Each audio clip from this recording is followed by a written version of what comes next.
क्या 2027 से पहले टूटेगा एनडीए गठबंधन? क्या अखिलेश के साथ जाएंगे संजय निषाद? दोस्तों, बीजेपी के अंदर चल रही गुटबाजी अब किसी से छुपी नहीं है।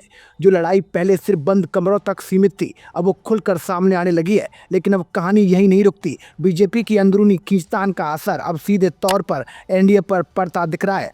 दोस्तों, जिस ओम प्रकाश राजभर को योगी आदित्यनाथ की नाराजगी के बावजूद अमित शाह ने एनडीए में एंट्री दिलाई, जिनके लिए साफ आदेश दिए गए कि योगी सरकार में मंत्री बनाया जाए, वहीं ओम प्रकाश राजभर अब पहली ही फुर्सत में अमित शाह से दूरी बनाकर योगी आदित्यनाथ के साथ खड़े नजर आ रहे हैं। हाल में योगी और राजभर की मुलाकात होती है और औपचारिक बातचीत बताई जाती है, लेकिन सियासत में कोई भी मुलाकात सिर्फ औपचारिकता नहीं होती। दोस्तों, इसी बीच दिल्ली में एक और मुलाकात होती है और यही मुलाकात इस पूरी कहानी को नया मोड़ देती है। ये मुलाकात किसी छोटे नेता की नहीं थी। ये मुलाकात है कैबिनेट मंत्री संजय निषाद और पूर्व सांसद प्रवीण निषाद की। दोनों सीधे दिल्ली पहुंचते हैं और बीजेपी के कार्यकारी राष्ट्रीय अध्यक्ष नितिन नवीन से मुलाकात करते हैं। अब ध्यान दीजिए, जब ओम प्रकाश राजभर योगी आदित्यनाथ से मुलाकात कर रहे थे, ठीक उसी समय संजय निषाद दिल्ली में अपना अलग सियासी गणित सेट कर रहे थे। यानी एनडीए के भीतर अलग अलग लाइनें खींची जा रही हैं और हर नेता अपने लिए सुरक्षित जगह तलाश रहा है।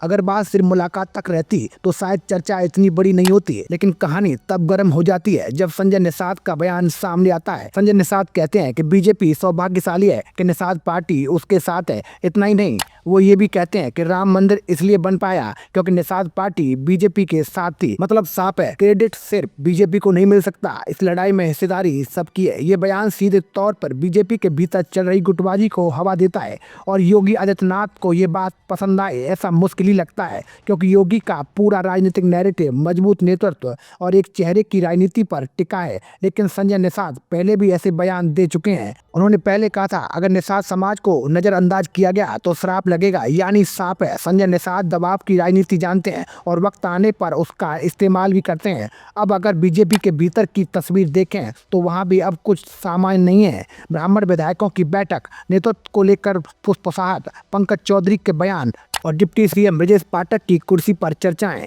ये सब उसी गुटबाजी की कड़ियां हैं जो धीरे धीरे सामने आ रही हैं। बताया जाता है कि जिस मकसद से ब्रजेश पाठक को डिप्टी सीएम बनाया गया था, अब वही मकसद कमजोर पड़ता दिख रहा है। इसलिए वो खुद दिल्ली पहुंचे और प्रधानमंत्री नरेंद्र मोदी से मुलाकात की। मतलब साफ है, हर नेता अपने अपने स्तर पर अपनी कुर्सी बचाने में जुटा है। अब इस पूरी तस्वीर में एनडीए के घटक दल भी शामिल हो चुके हैं। अब सवाल ये नहीं है कि बीजेपी के अंदर कौन सा गुट मजबूत है, सवाल ये है एनडीए का कौन सा घटक दल किस गुट के साथ खड़ा रहेगा। ओम प्रकाश राजभर इससे पहले भी मोदी शाह को टेंशन दे चुके हैं।